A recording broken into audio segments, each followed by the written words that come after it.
وزیر اعظم عمران خان کا یوم آزادی کے حوالے سے پیغام۔ وزیر اعظم عمران خان نے اپنے پیغام میں کہا ہے کہ آج یوم آزادی کے موقع پر قومی پرچم لہراتے ہوئے ہمیں ایمان، اتحاد، تنظیم کی قومی اقدار کو سربلند رکھنے کے پختہ عزم کا اعادہ کرنا چاہیے، جس کا تصور قائد اعظم محمد علی جناح نے پیش کیا تھا۔ یوم آزادی کے موقع پر اپنے پیغام میں وزیر اعظم نے کہا کہ ہم نے ایک متحد، پرامن اور پرعزم قوم کی حیثیت سے ابھرنے کے لیے اپنی تاریخ کے سفر میں کٹھن چیلنجز عبور کیے ہیں، حتیٰ کہ آج بھی اندرون ملک درپیش بعض مسائل کے ساتھ خطے کی بدلتی صورتحال ہمارے اس عزم کا امتحان ہے۔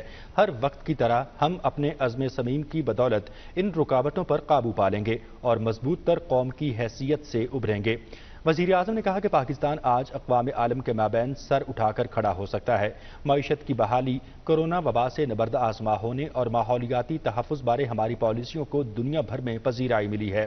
انہوں نے کہا کہ اس موقع پر ہمیں اپنے کشمیری بہن بھائیوں کو نہیں بھولنا چاہیے، جو انتہائی نامساعد حالات اور بھارتی غیر قانونی قبضے میں ناقابل بیان جبر میں اپنے حق خود ارادیت کے لیے جدوجہد کر رہے ہیں۔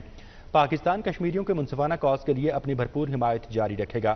کشمیری ابھی بھی ان کے ساتھ کیے گئے وعدے پورے کرنے کے لیے عالمی برادری کی طرف دیکھ رہے ہیں۔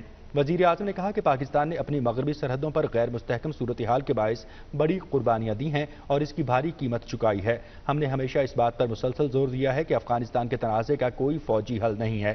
افغانستان میں دیرپا امن و استحکام کے لیے پاکستان افغان تنازع کے مذاکرات سے سیاسی حل کی حمایت جاری رکھے گا۔ ہماری حکومت نے پاکستان کی ترقی و خوشحالی کے لیے ہر ممکن کوششیں کی ہیں۔